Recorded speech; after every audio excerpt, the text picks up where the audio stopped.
Hi crafty cuties, I hope you guys are having an excellent Sunday.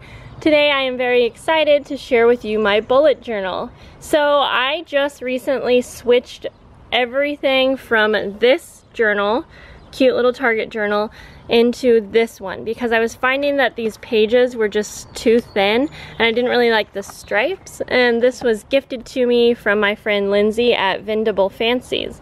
I think she sells these journals in her shop too. If I am correct, I will post a link to her shop in case you're interested. I wanted to use this one because these pages are super sturdy and they are plain. So this is going to be a complete flip through, but keep in mind we are in the end of June when I'm filming this, and I set everything up to start in July so that it would just be a fresh start. I didn't want to switch everything over, but I just knew this wasn't going to work for me in the long run. So I have been doing bullet journaling for a little bit. I'm still figuring out what works for me and what I like, but I will just walk you right through. So this is just my little title page. I thought this was cute. Little card, it says Life Documented.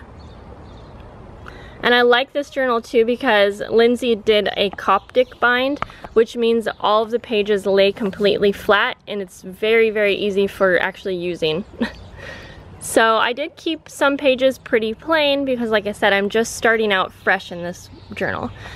So on the first page, I have my legend and index, and I have my little key or legend able to flip out so that if I am wanting to actually use it, it's easy for me to see on any page that I am working on. And then you can see I just basically left space here, and what I will do is when I use another page, I will add it to my index here so that I can easily find pages. And I like this too, this little flip out journal card, so that if I want to change anything, it's really, really simple for me just to take off and change. And I thought there might be a possibility that I do want to change up my little key, just because I'm not too sure if I will like all of these different symbols or not. So that's easy to change out if I plan to. Now I kept this page blank because I do want to set up maybe a yearly glance page, but I also don't want to completely mimic what is in my planner because I do use a planner as well.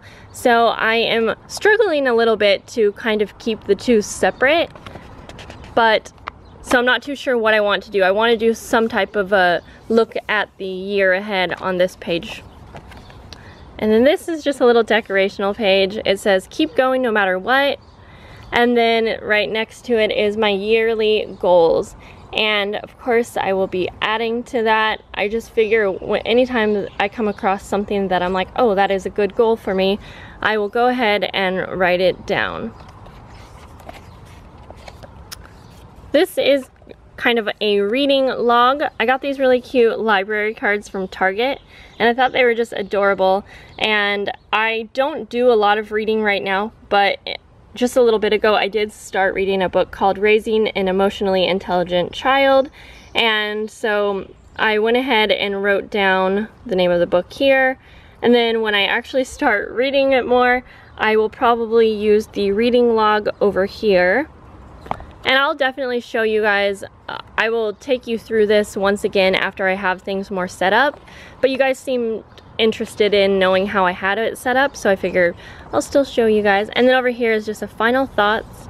So when I'm done reading a book, I can write some notes or write if I liked it or not, just kind of next to it, I think is what I will do.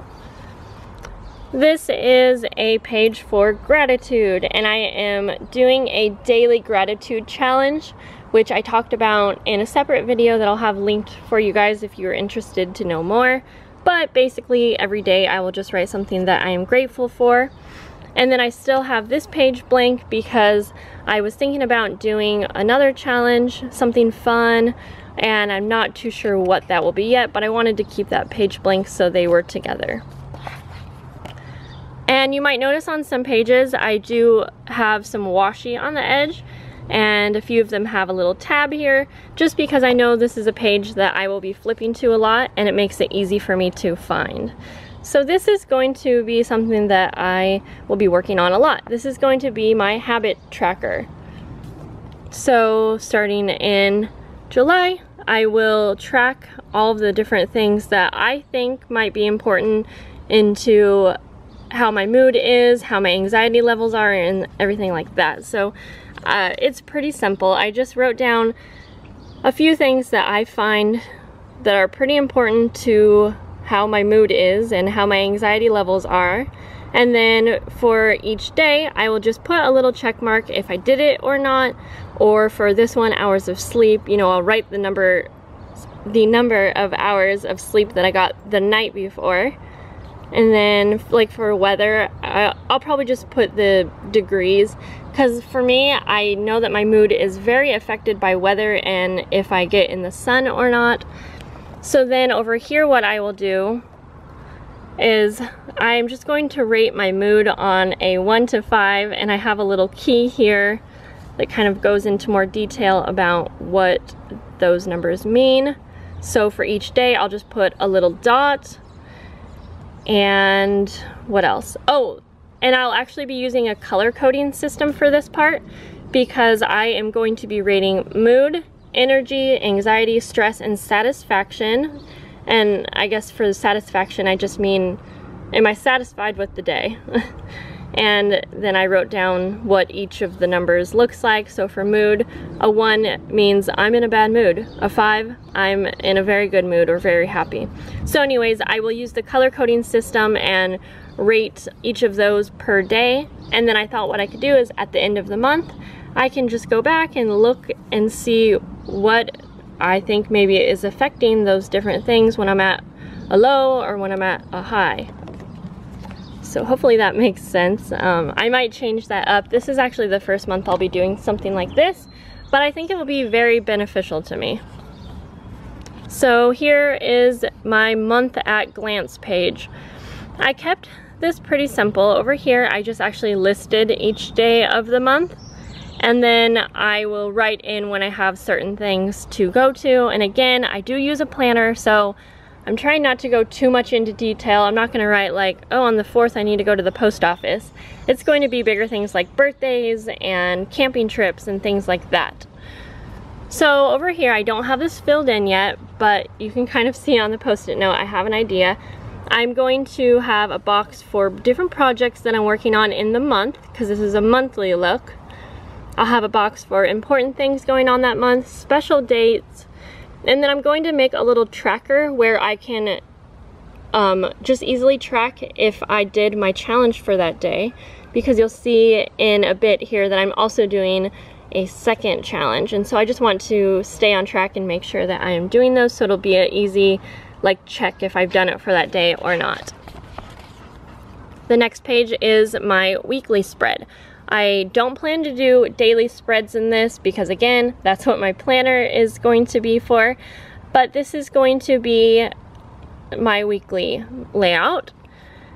And I have a section for household, main focus.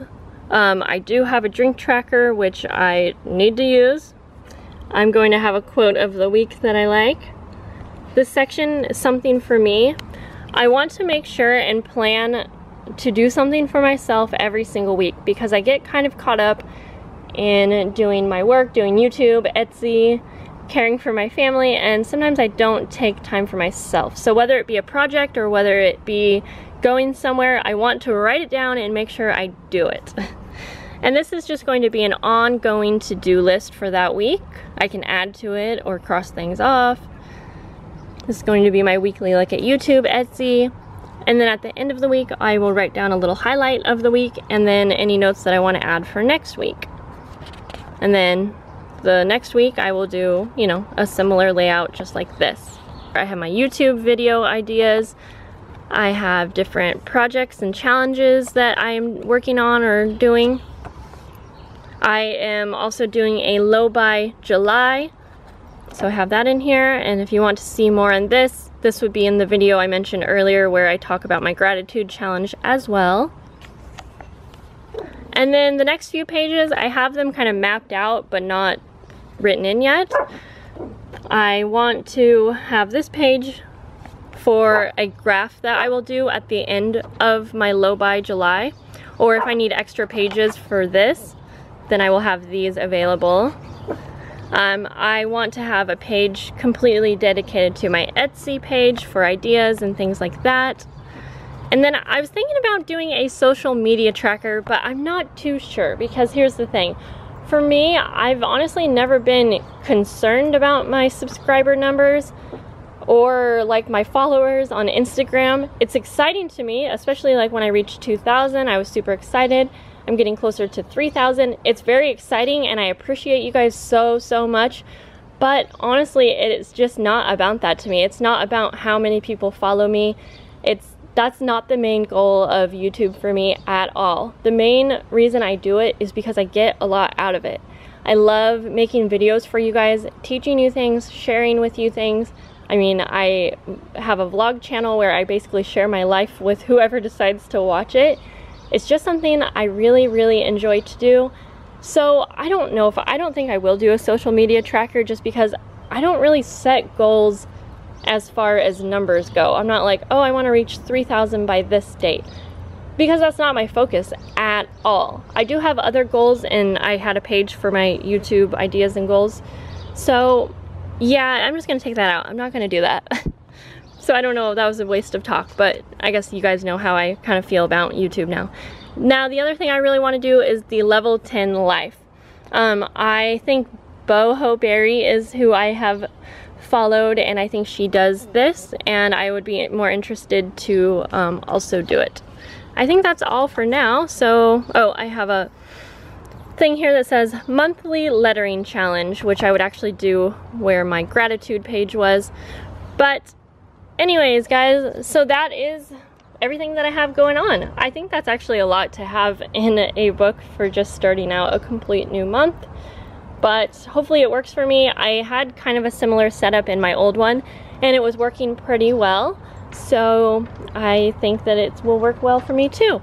So let me know if you guys do bullet journaling. If you want to continue seeing videos where I show you different layouts, if you want to see me like set up a monthly or a weekly layout, I would be more than happy. I just want to make sure that you guys are interested, and I will talk to you in the next video. Bye guys.